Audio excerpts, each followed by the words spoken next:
மணிப்பூர் தலைநகர் இம்பாலில் சிஆர்பிஎஃப் வாகனங்கள் மீது தாக்குதல் நடத்தப்பட்டிருக்கிறது. வன்முறைக்கு எதிர்ப்பு தெரிவித்து மணிப்பூரில் மாணவர் சங்கத்தினர் ஆர்ப்பாட்டத்தில் ஈடுபட்டிருந்த நிலையில் மாணவர் சங்கத்தினருக்கும் சிஆர்பிஎஃப் வீரர்களுக்கும் இடையே மோதல் ஏற்பட்டது. இந்நிலையில் சிஆர்பிஎஃப் வாகனங்கள் மீது தாக்குதல் நடத்தப்பட்டதால் பதற்றம் நிலவுகிறது. கூடுதல் விவரங்களை வழங்க செய்தியாளர் பாலவெற்றிவேல் இணைந்திருக்கிறார். பாலவெற்றிவேல், மீண்டும் மணிப்பூரில் வன்முறை தொடங்கியிருக்கிறது. அதற்கு எதிர்ப்பு தெரிவித்து மாணவர் சங்கத்தினர் போராட்டத்தில் ஈடுபட்ட பொழுது தற்பொழுது சிஆர்பிஎஃப் வாகனங்கள் மீதும் தாக்குதல் நடத்தப்பட்டிருக்கிறது. என்ன முழு விவரம்?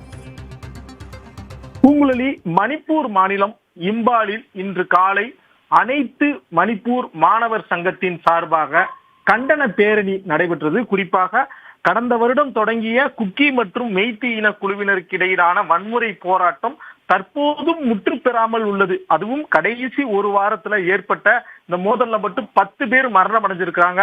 ராக்கெட் லான்ச்சர் தாக்குதல், ட்ரோன் தாக்குதல் என மத்திய உள்துறை அமைச்சகத்தையே அதிரக்கூடிய அளவிற்கு சம்பவங்கள் மணிப்பூரில் நாள்தோறும் நடந்து வருகின்றன. இந்நிலையில் இந்த வன்முறையை கட்டுப்படுத்த தவறிய பாஜக பிரேன் சிங் அரசிற்கு எதிர்ப்பு தெரிவித்து மணிப்பூர் மாநில மாணவர் சங்கத்தின் சார்பாக இம்பாலில் இன்று பேரணி நடைபெற்றது. அந்த பேரணியின் போது பாதுகாப்பு படை வீரர்கள், குறிப்பாக மத்திய பாதுகாப்பு படை வீரர்களான சிஆர்பிஎஃப்க்கும் மாணவர் சங்கத்திற்கும் இடையே மோதல் ஏற்பட்டது. இந்த மோதல் காரணமாக மணிப்பூர் இம்பால் சாலையில், இம்பால்ல இருந்து விமான நிலையம் செல்லக்கூடிய அந்த பிரதான சாலையில் முழுவதுமே கற்கள் வீசப்பட்டு ஒரு வன்முறை கோரமாக காட்சியளித்துக் கொண்டிருக்கிறது. இந்நிலையில் தற்போது சிஆர்பிஎஃப் வீரர்கள் 2 மீது தாக்குதல் நடத்தப்பட்டுள்ளதாகவும் மாணவர்கள் மீதும் மாறி மாறி சரமாரியாக தாக்குதல் நடத்தப்பட்டுள்ளதாகவும் கூறப்படுகிறது. தற்போது மணிப்பூர் காவல்துறையினர் முழுமையாக ஆயிரக்கணக்கானோர் அந்த பகுதியில குழுமி இருக்கிறார்கள். சிஆர்பிஎஃப் வீரர்கள் மற்றும் மாணவர்கள் அந்த பகுதியிலிருந்து கலைத்து விடுவதற்கான பணிகள் நடைபெற்று வருகிறது. தற்போது மாணவர்கள் மீது நடத்தப்பட்டுள்ள இந்த தாக்குதல் காரணமாக ஒரு பதட்டமான சூழல் ஏற்பட்டுள்ளது. பூங்குழலி, மாணவர் சங்கத்தினர் நடத்திய இந்த போராட்டத்திற்கு யாராவது ஆதரவு கொடுத்துடன் வந்தார்களா? மணிப்பூர் மாநிலத்தினுடைய முதலமைச்சர் பிரேன் சிங் 11 சங்கங்களோடு இன்று பேச்சுவார்த்தை நடத்த உள்ளார்.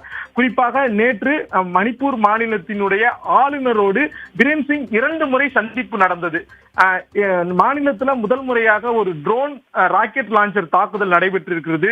எனவே நாட்டின் பாதுகாப்பு சம்பந்தப்பட்ட விஷயம் என்பதால் ஆளுநரோடு பேச்சுவார்த்தை நடத்தினார். மேலும் குக்கி மற்றும் மெய்த்தி இன குழுவினர்கள், அந்த சமூக குழுவினர்களோடு தனித்தனியே 11 குழுவினரிடமும் அந்த குறிப்பாக ஆலோசனை நடத்தப்பட்டது. மேலும் மாணவர்கள் சங்கத்தினர், மணிப்பூரை பொறுத்தவரை இம்பால் பள்ளத்தாக்கில் இருக்கக்கூடிய மாணவர்கள் சங்கத்தினரை சேர்ந்த அந்த 3 குழுக்கள் சார்பாக இன்று பேரணிக்கு அழைப்பு விடுக்கப்பட்டது.